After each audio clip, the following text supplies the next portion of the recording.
गोंदिया जिल्ह्याच्या अर्जुनी मोरगाव तालुक्यात शिवसेना उद्धव बाळासाहेब ठाकरे गटाला मोठा धक्का बसला असून तालुका प्रमुख चेतन दहिकर यांसह अनेक पदाधिकारी व कार्यकर्त्यांनी उपमुख्यमंत्री तथा शिवसेनेचे मुख्य नेते एकनाथ शिंदे यांच्या नेतृत्वातील शिवसेनेत जाहीर प्रवेश केला।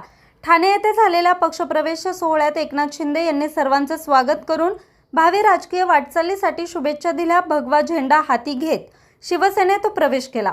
पक्षप्रवेशानंतर चेतन दहिकर म्हणाले, शिस्त नसेल तर संघटना शून्य आहे। जेव्हा पक्षाचं नेतृत्व हरवलं आणि संघटना दिशाहीन वाटू लागली तेव्हा आम्हाला एकच मार्ग दिसला, अनाथांचा नाथ एकनाथ। हा आमचा केवळ प्रवेश नाही तर आम्ही दिशा बदलली आहे। आमचा पक्ष शिवसेनाच होता आणि आहे। यापूर्वी आम्ही अनेक वर्ष शिंदे साहेबांसोबत काम केलं। आता पुन्हा एकनाथजी शिंदे यांच्या नेतृत्वाखाली सज्ज होऊन शिवसेनेच्या कणखर कार्याला नवी दिशा देण्यासाठी आम्ही कटिबद्ध आहोत।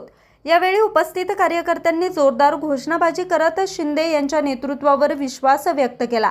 अर्जुनी मोरगाव तालुक्यातील अनेक महत्त्वाच्या पदाधिकाऱ्यांनी एकत्रितपणे शिवसेनेत प्रवेश केल्यानं स्थानिक राजकारणात या घडामोडींची जोरदार चर्चा सुरू झाली आहे। न्यूज रिपोर्टर चेतन समृत, आज 24 तास, गोंदिया।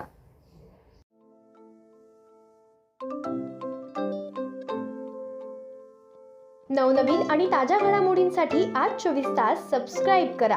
त्याचबरोबर बेल आयकॉनवर क्लिक करा आणि मिळवा आमच्या बातम्यांच्या नोटिफिकेशन्स। तसेच आज 24 तासची प्रत्येक बातमी आपल्याला कशी वाटली हे कळवा। लाईक करून, कमेंट करून आणि आमच्या बातम्या शेअर सुद्धा करा।